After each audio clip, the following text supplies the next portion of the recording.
Hi అండి. ఈ video అంతా మా జర్నీ కష్టాలు ఎలా ఉంటాయో చూద్దాం. జర్నీ కష్టాలు ఎన్ని అనుకుంటున్నారా? అంటే మేము బెంగళూరులో ఉంటాం. బెంగళూరు నుంచి ఆంధ్రాకి వెళ్ళాలి.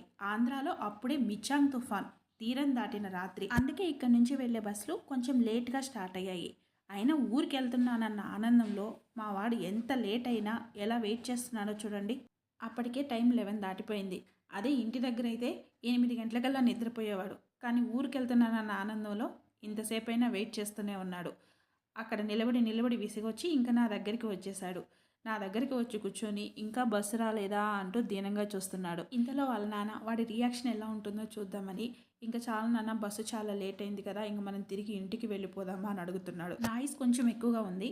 అయినా వాడు ఇంటికి వెళ్ళిపోదామా, వెనక్కి వెళ్ళిపోదాం ఇంటికి. ఆటోలా బస్సుకొద్దు, బస్సు బాగుంటుంది. వాన్ అంటాడా, రెయిన్ అంట, తుఫాన్ అంట. బస్సుకొద్దు నాన్న, ఇంటికి వెళ్ళిపోదామా, బజ్జుకుందాం పోయా. వద్దా? ఏమే పోవాల్సిందే, బస్సులో పనుకోవాలా? ఎవరు చెప్పారు? సరే సరే ఆడోపట్లే, బస్సులోనే బజ్జుకుందాం.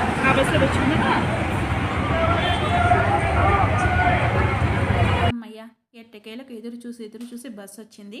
హ్యాపీగా బస్సు అయితే ఎక్కేసాము. బస్సు ఎలా ఉంది? Big bus. స్టార్స్ ఉన్నాయి బస్సులో. స్టార్స్ ఉన్నాయి, బచ్చుకోవాలి కదా. సరే బచ్చుకో అయితే. ఇంకా బచ్చుకో. అమ్మ పైన కాదు, కింద బచ్చుకో. ఇదిగో బెడ్ ఇచ్చి బెడ్ మీద బచ్చుకో. వెరీ గుడ్గా బచ్చుకునేసాడమ్మా. Good night. వాటర్ అన్ని పోతున్నాయా? పోలా, అవి అక్కడే ఉన్నాయి, మనం పోతా ఉన్నాం. తెల్లారేక బస్సులో నుంచి మిచాంగ్ తుఫాన్ ఎఫెక్ట్ వస్తుంది.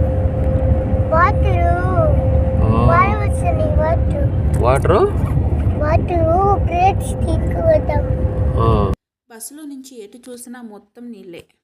రెయిన్ ఎక్కువ వచ్చిలే మన ఊర్లో, అందుకని తుఫాన్కి వాటర్ ఎక్కువ వచ్చేసాయి. అవును. ఎంత రెయిన్ వచ్చిందా? బిగ్ రెయిన్ వచ్చిందా? చూసా నువ్వా? పోతా మన కింద ఎట్ట చేద్దామా, నువ్వు చెప్పాలి.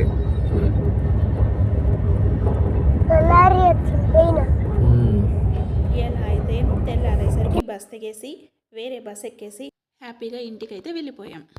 ఈ వీడియో నచ్చితే ప్లీజ్ ఒక లైక్ చేసి సబ్స్క్రైబ్ చేసి